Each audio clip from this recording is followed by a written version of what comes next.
اچھا پھر ایک چیز ہے جو اکثر اور بیشتر خواتین کی طرف سے پوچھی جاتی، وہ یہ کہ کیا ہم خواب میں اپنے کسی مرے ہوئے عزیز سے مل سکتے ہیں؟ سید رضی الدین ابن طاؤس نے ایک کتاب ہے ان کی فلاح السائل، اس کے اندر اس کے اول جز کے سب سے آخر میں ایک عمل کو لکھا کہ امام فرماتے ہیں کہ جو شخص بھی مرنے والے کو خواب میں دیکھنا چاہے وہ پاک بستر پہ جائے، دیکھیں پھر پاک بستر پہ جائے اور دائیں کروٹ سے سوئے، دائیں کروٹ سے، اور اس کے بعد امام فرماتے ہیں کہ تسبیح حضرت زہرا پڑھے اور اس کے بعد پھر ایک دعا پڑھے جو اللہم انت الحی الذی سے شروع ہوتی، اور یہ نیچے تک ہے کیونکہ دعا ذرا تھوڑی سی بڑی ہے لیکن اسکرین پہ ڈسپلے ہو رہی ہے اور آپ اس کے بعد اتار کے اس کو لکھ سکتی ہیں۔ امام فرماتے ہیں انشاءاللہ اسے مرنے والے سے خواب میں اس کی ملاقات پروردگار عالم کروا دے گا۔ شیخ طوسی نے بھی اس کتاب کو اس دعا کو لکھا ہے، البتہ انہوں نے وہ آداب نقل نہیں کیے جو کہ فلاح السائل میں ابن طاؤس نے نقل کی، لیکن دونوں نے بات ایک ہی لکھی۔ تو یہ دعا کیونکہ بڑی ہے اس وجہ سے ہمارے پاس اس وقت نہیں ہے، یا آپ اس میں سے دیکھ کر بھی اتار سکتی ہیں۔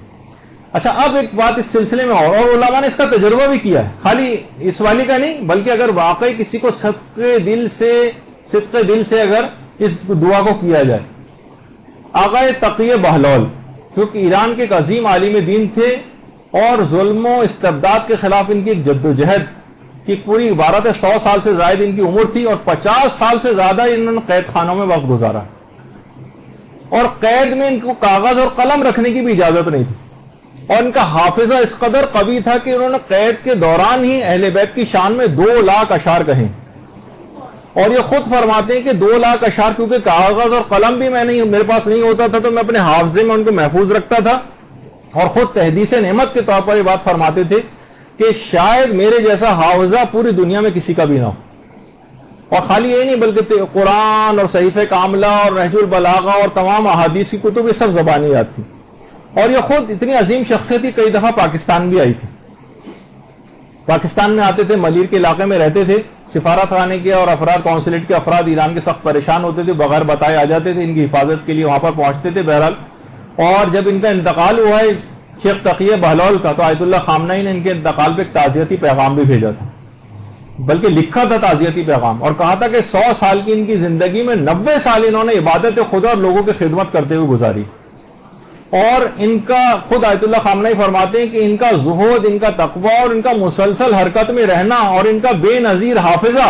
اور ان کا ہمیشہ روزے سے رہنا اور ان کی شجاعت اور ان کی فصاحت اور ان کا اخلاق، ان تمام خصوصیات نے ان کو ایک استثنائی اور ایک ایکسپشنل انسان بنا دیا تھا۔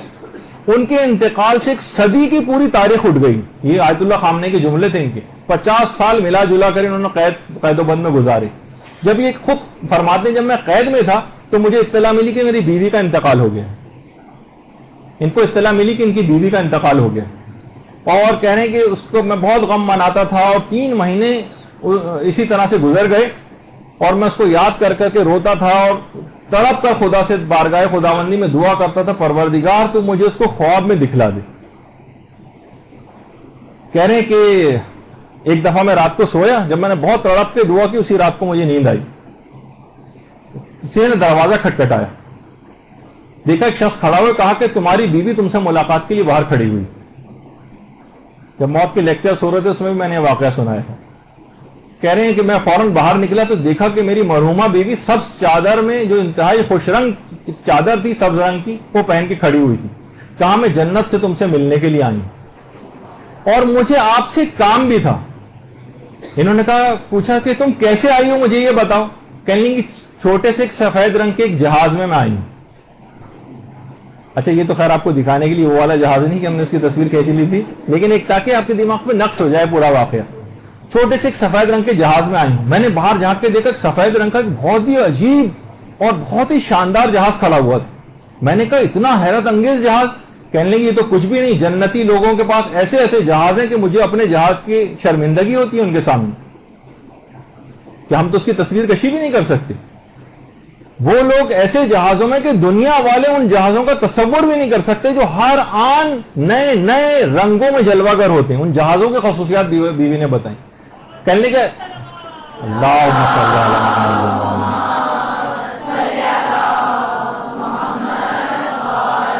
انہوں نے پوچھا کہ تمہیں مجھ سے کیا کام تھا؟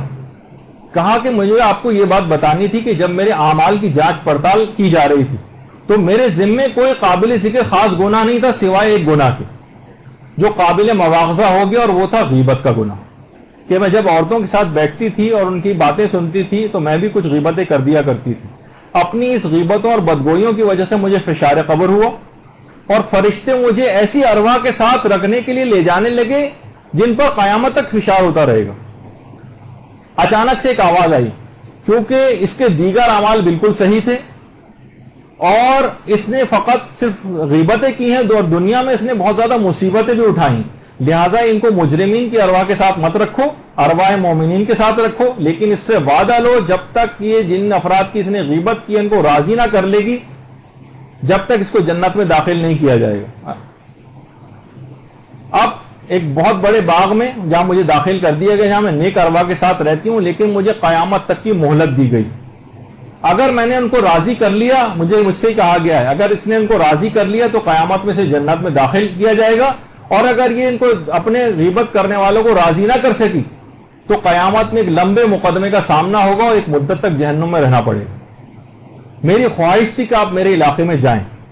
اور وہاں اعلان کروائیں کہ جس کا بھی مجھ پر کوئی حق ہے، جس کی میں نے غیبتیں کی ہیں، وہ مجھے معاف کر دے.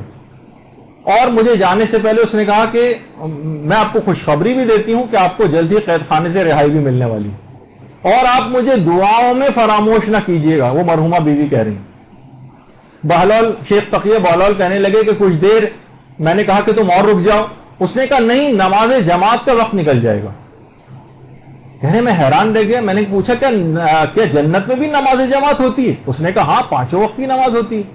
میں نے ان سے پوچھا کہ پیش امام کون ہوتا ہے وہاں پر؟ کہا کہ پیش امام کو تو ہم نے آج تک نہیں دیکھا، ہم ایک بلند آواز سنتے ہیں، اسی کی مطابقت کرتے ہیں، اور انہی آوازوں کے مطابق جو ہے وہ ہم نمازوں کو اپنی ادا کرتے ہیں. تو انہوں نے کہا کہ اور مسلمان بھی تو 5 وقت کی نمازیں پڑھتے ہیں.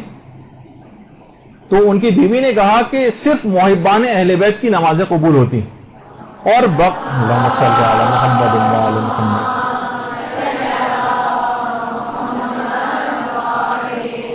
اور بقیہ جو افراد ہیں جن کے دل میں محبت اہل بیت نہیں پائی جاتی، ان کی نمازیں وحشی جانوروں کی شکل میں ہوتی ہیں، اور ان کی عبادات ایسی ہیں جیسے بندروں اور ریچھوں کا رقص.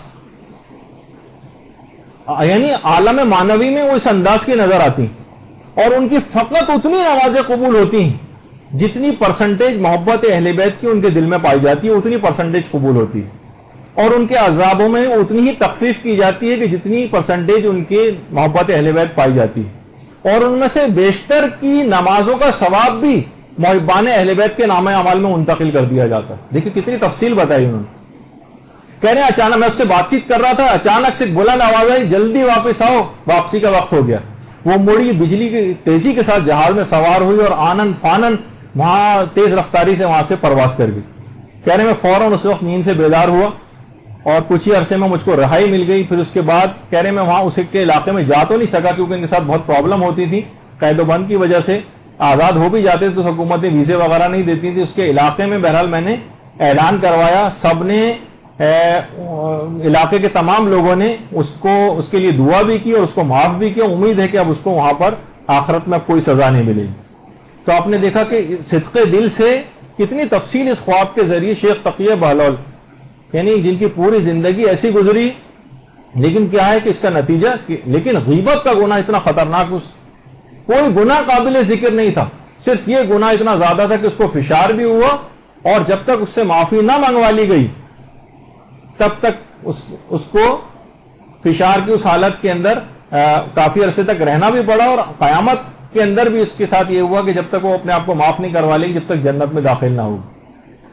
تو بہرحال تو یہ ایک بات رہی تاکہ اس کے اندر ایک سبق آموز بات بھی آ جائے. خواب کی باتوں کا مقصد خالی یہ نہیں تھا کہ کوئی آپ کو قصے کہانی ادھر ادھر کے سنا کے وقت پاس کیا جائے، بلکہ اندر کچھ اخلاقی پیغامات وغیرہ بھی.